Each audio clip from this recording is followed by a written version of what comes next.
नई आर्थिक नीति क्या है?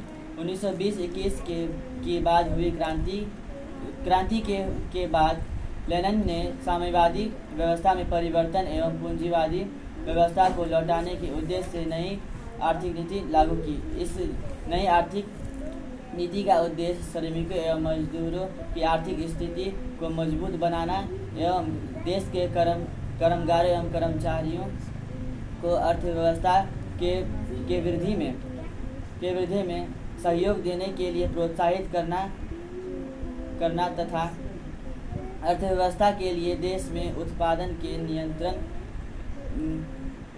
नियंत्रण के आंशिक रूप से पूंजीवादी व्यवस्था को लौटाना था। नई आर्थिक नीति के तहत निम्न उपायों को लागू किया गया। किसानों के उठाए गए कुछ कदम निम्नलिखित थे।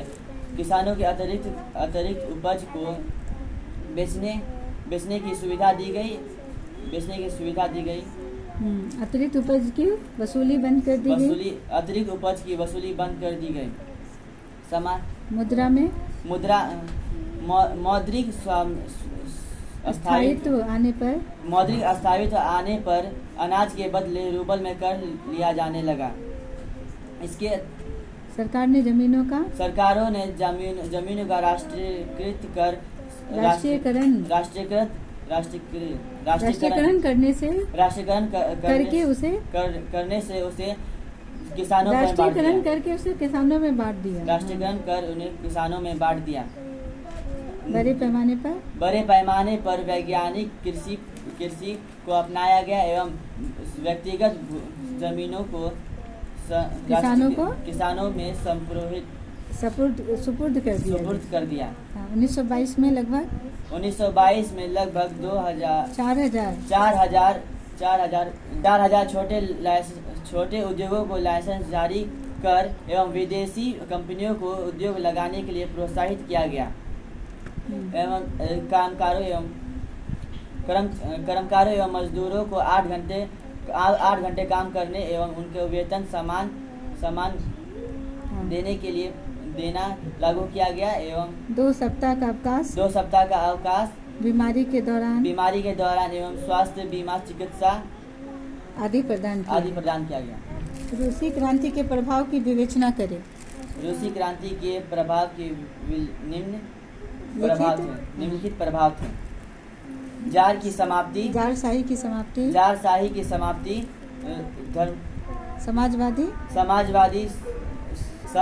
समाजवादी विचारधारा का प्रचार, विश्व में दो वैचारिक गुटों में बंटना। आगे आर्थिक समानता का जन्म। रूस का आर्थिक एवं औद्योगिक विकास, किसानों एवं मजदूरों के जीवन स्तर में सुधार, वर्ग भेद की समाप्ति, धर्मनिरपेक्षता की स्थापना, बढ़ावा और महिलाओं की स्थिति में सुधार, परिवर्तन। जारशाही की समाप्ति।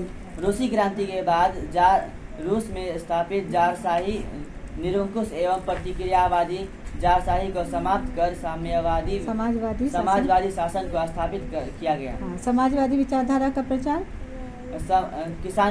यह विचारधारा किसानों, मजदूरों एवं दलितों में काफी लोकप्रिय हुई। बाद में रूस में इसकी सफलता होने के बाद यह अंतर्राष्ट्रीय स्तर में विकसित हुई।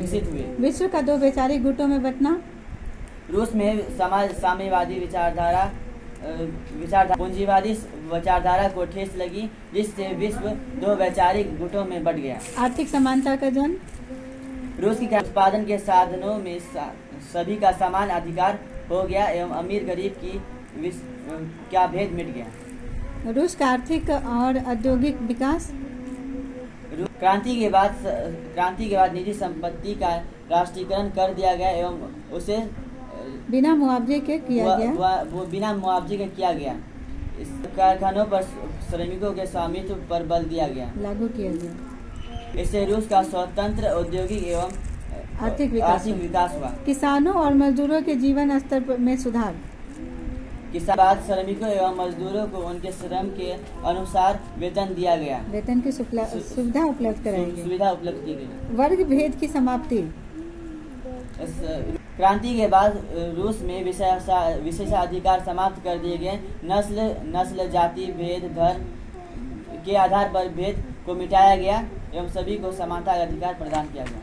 धर्मनिरपेक्षता को बढ़ावा। रूसी क्रांति के बाद सभी धर्म को समान समझा गया एवं धर्मनिरपेक्षता की स्थापना की गई। महिलाओं की स्थिति में परिवर्तन।